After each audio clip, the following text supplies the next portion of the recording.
বিখ্যাত পার্সিয়ান কবি, গণিতবিদ ও দার্শনিক ওমর খৈয়ামের লেখা কিছু উক্তি। এই মুহূর্তে সুখী থাকো, কারণ এই মুহূর্তই তোমার জীবন। আমরা অতীতের আফসোস আর ভবিষ্যতের ভয় নিয়ে বাঁচি, কিন্তু ওমর খৈয়াম বলেন জীবনের আসল মানে লুকিয়ে আছে এই একটিমাত্র মুহূর্তে। চলমান আঙুল লেখে, আর একবার লিখে ফেললে তা চলে যায়। সময় চলে যায়, তুমি কিছু চাইলে এখনই করো, কারণ যা একবার ঘটে গেছে তা আর ফিরে আসে না। যা তা খাওয়ার চেয়ে উপবাসে থাকা ভালো, আর খারাপ সঙ্গের চেয়ে একা থাকাই শ্রেয়।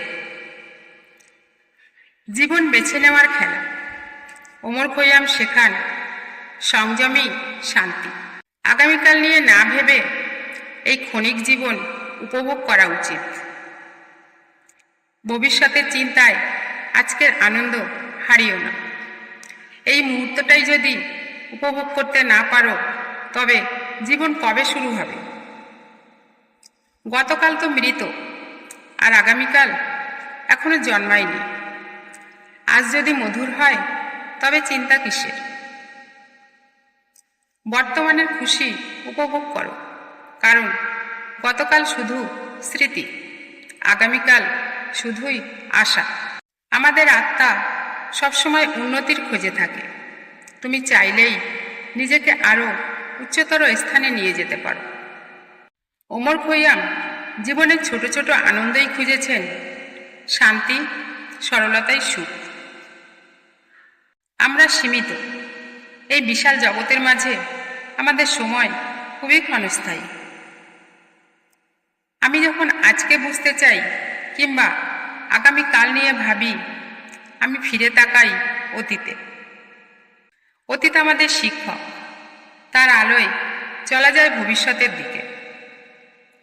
এই জীবন চিরকাল থাকবে না, তাই সময় থাকতে জীবনটাকে ভালোবাসো।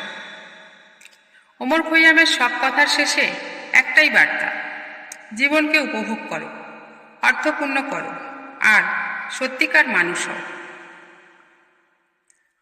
সময় যাবে, মানুষ চলে যাবে, কিন্তু কিছু চিন্তা, কিছু কথা চিরকাল বেঁচে থাকবে। ওমর খৈয়াম তেমনই এক আলোকবর্তিকা, তার কথায় আজও জেগে ওঠে হৃদয়। চলে নতুন করে বাঁচার তাগিদ।